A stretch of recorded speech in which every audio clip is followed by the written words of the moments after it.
Le petit aménagement que je suis en train de réaliser sur le mur du fond de mon jardin où se termine mon potager.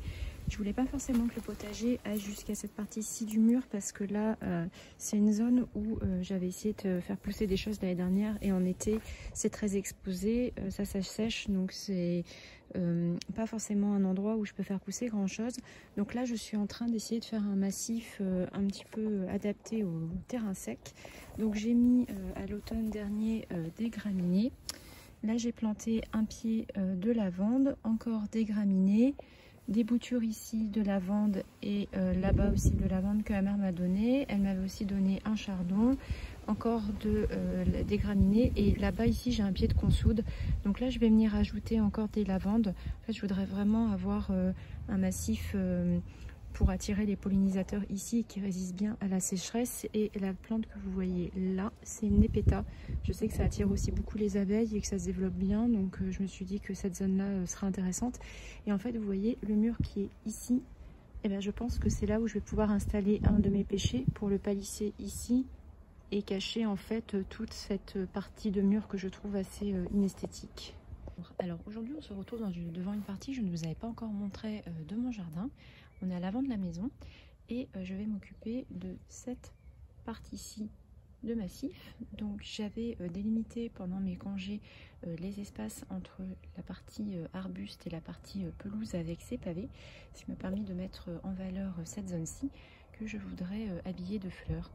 Donc c'était pas forcément une installation qui était prévue, mais je vais la faire quand même au fur et à mesure de la saison. Là vous voyez ici, il y a un arbre que j'avais planté à l'automne dernier qui est en train de reprendre. C'est un hibiscus lavender et donc j'ai cette zone-ci que je vais pouvoir habiller de fleurs.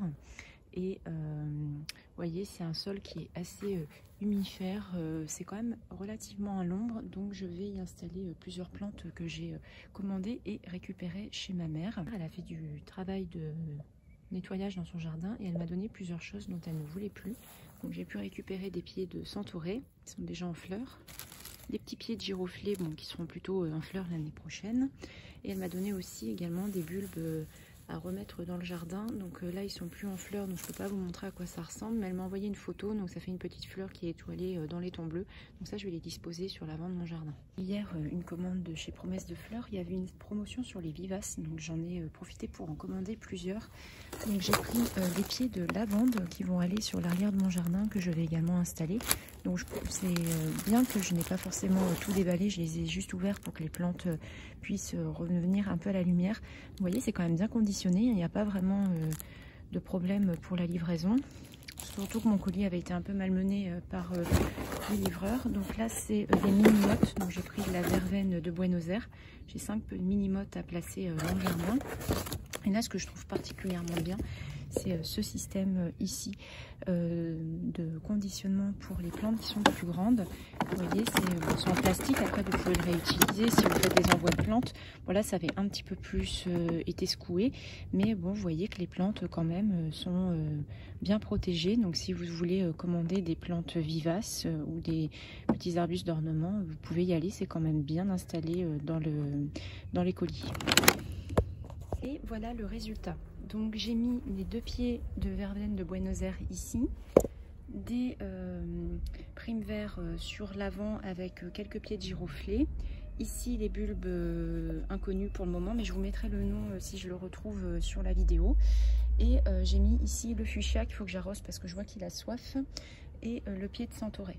J'avais déjà mis en bordure mes petites alices que vous pouvez voir ici, puisque je trouvais que ça végétait pas mal sur le pot dans lequel je les avais plantées. Ici on se retrouve sur le petit massif qui est au fond de mon potager. Je vous avais dit j'essayais de faire un massif plutôt sur des plantes méditerranéennes qui ne craignent pas trop la chaleur. Donc j'ai racheté 2 pieds de lavande puisque sur le site Promesse de Fleurs il y avait une promotion sur les vivaces. Donc je vais en remettre un pied ici et un pied là. Et ma mère m'a donné également du lierre panaché que vous avez ici et qui va servir en fait à cacher, j'espère, une partie de ce mur en parpaing.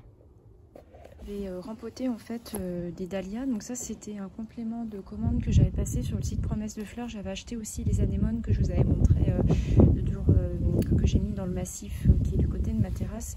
J'ai pas pris le temps de filmer parce qu'il n'y avait pas grand chose. Donc j'ai pris le Dahlia Ball Genova Blue, le Carpton Bulbe.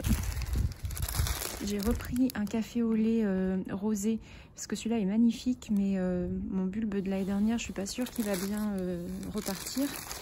Et là, c'est le crème de cassis. Alors normalement, j'aurais dû avoir le crème de cognac dans cette commande à la place du café au lait rosé, mais ma commande initiale s'est perdue et le site me l'a renvoyé. Donc vraiment, le service client Promesse de Fleurs, ils sont vraiment très très bien. Et vous voyez, il commence à être temps de les mettre en terre, puisque là, il commence à y avoir des petites racines qui poussent ici. Enfin, ils sont tous en train de repartir, en fait, j'ai vu. Là aussi. Ici aussi. Donc moi, je vais pas les mettre en pleine terre directement, puisque j'ai toujours un gros problème de limaces. Donc je vais les démarrer en pot. Et après, quand ils seront suffisamment forts, je les mettrai dans mes massifs. Alors après, je sais pas trop vraiment encore, mais ça me permettra de réfléchir un petit peu plus suivant ce qui va avoir pu lever ou non.